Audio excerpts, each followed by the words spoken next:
The New York Knicks have now gotten their first win of the Eastern Conference Finals, and this came in a game where they really needed it.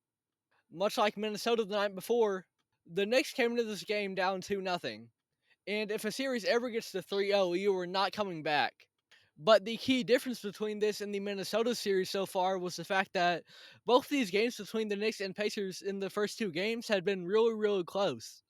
There has been a total of 702 total points scored in this series so far, but in terms of point differential, what is separating these games, what is determining the winners? So there has been a total of 14 points. So what that means with so many points scored but so little of a point differential, all these games have been close, have been nail biters. But the Knicks have just not been able to get it done yet, but they did last night for the first time in this series. And this has, of course, been a very fun series so far. In game one, you had the iconic Tyrese Halliburton shot. That's really going to go down in history. It was both a mix of the Kawhi Leonard iconic bounce shot and Kevin Durant when he had the foot on the line for the Nets. He somehow managed to combine those, send the game to OT against the Knicks, and then they would win in overtime 138-135. Game two was another win for the Indiana Pacers, and both these came on the road for Indiana. And by that point, it was not a very good sign for the Knicks because this is a franchise that has some really, really passionate fans. Of course, Madison Square Garden, widely regarded as the world's most famous arena. That, in theory, should yield you a pretty good home court advantage. But what we're seeing in the series, there is no real home court advantage. Every single game has been won on the road. And with the way that all of these games have gone, whether it's the first game with the crazy shot from Hallie going to OT and winning there, or this game three where the Knicks had to win.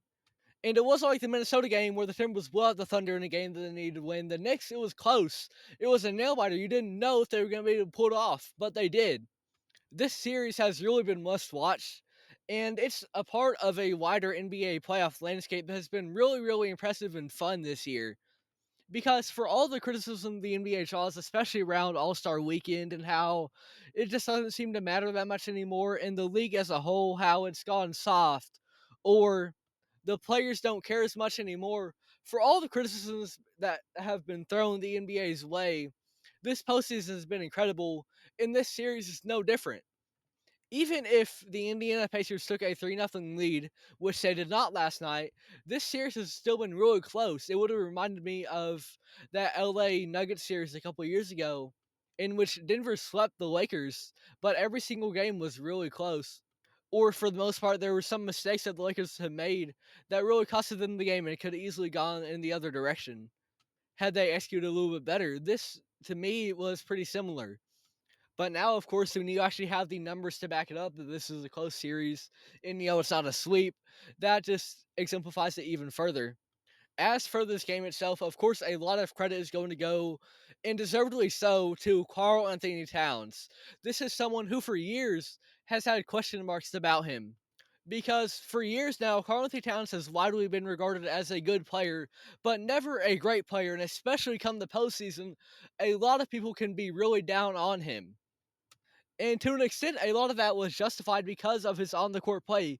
He didn't really give you something to hold on to grasp onto and say, hey, I trust Karl-Anthony Towns in the postseason. His efficiency dropped, his defense seemed to be more of a liability, but this year, he has been a really good factor for the Knicks. And in this past game, he was really the primary reason why they won. 20 points in the fourth quarter. That is a masterclass, even for someone who would be considered a playoff riser.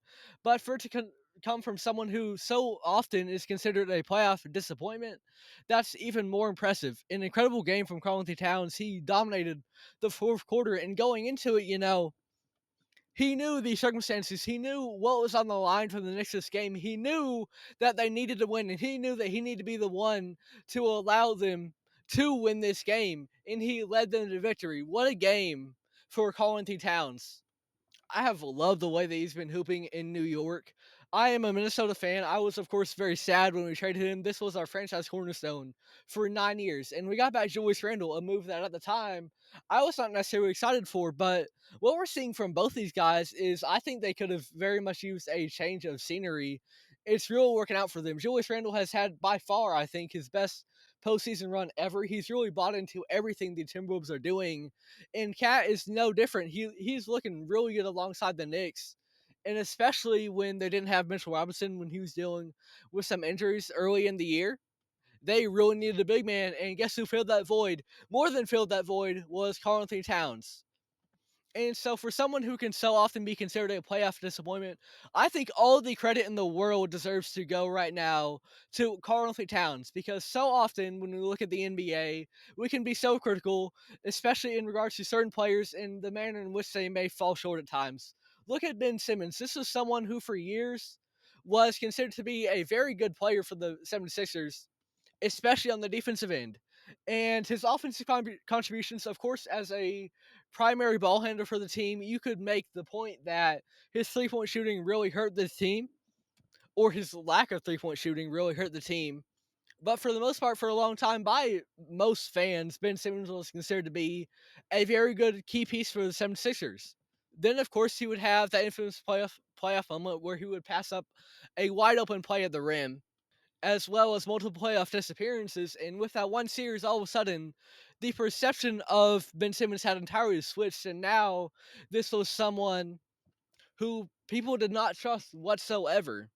And his career has not recovered since. So that label of a playoff shopper, that can really stick with a player. And with that, I think it's important to take the time to highlight when something like this happens, when Karl-Anthony Towns puts on an incredible performance in perhaps one of the biggest games of his career in the NBA postseason. What a game it was for Cat. And I'm not calling him a playoff riser necessarily, but when the Knicks needed him most, he rose above any level of play that he's had in the postseason throughout his entire career. This was the best version of Karl-Anthony Towns that we've ever seen in the playoffs, in my opinion. Not just because of the production itself, but because of the context of it and the manner in which it was necessary for the Knicks to pull out the win.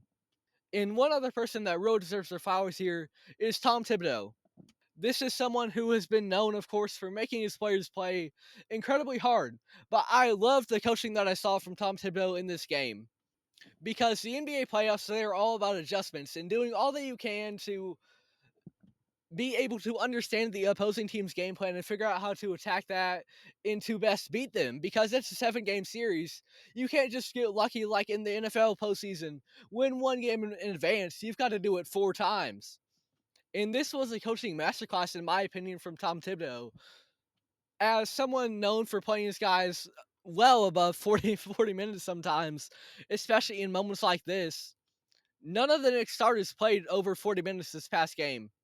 And that allowed for guys like Deuce McBride and Landry Shamet to be able to come in and just get some playtime.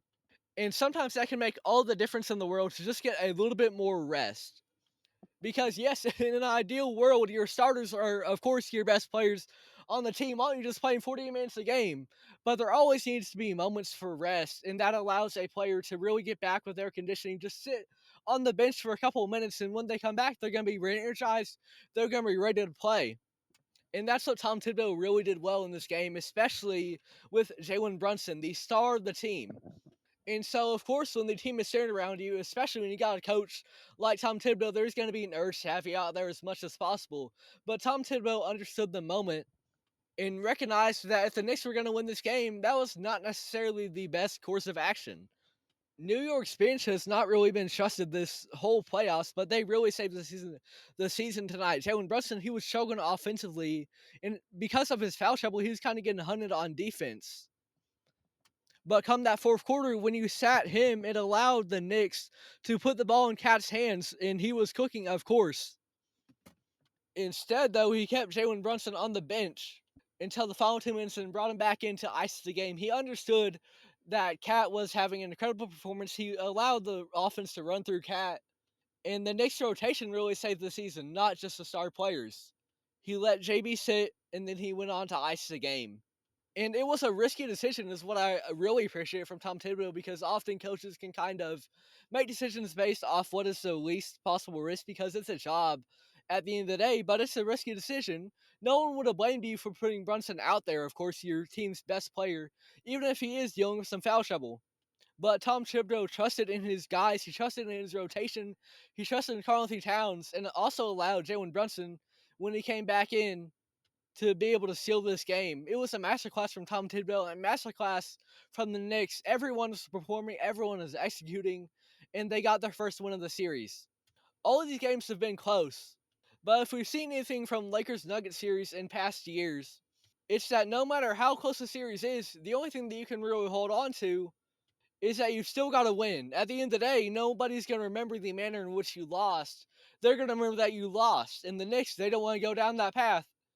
And they got their first win of the series last night in Indiana. It was a masterclass from Karl-Anthony Towns, a masterclass from Tom Thibodeau, as well as Landry Shamet and Deuce McBride. What a game for the Knicks. They're back in this series. We're going to get at least one more game back in Madison Square Garden. In New York, now they've proven that they can beat this team, they've got to build upon that and execute. This has been an incredibly fun series so far. I think it's only going to get better.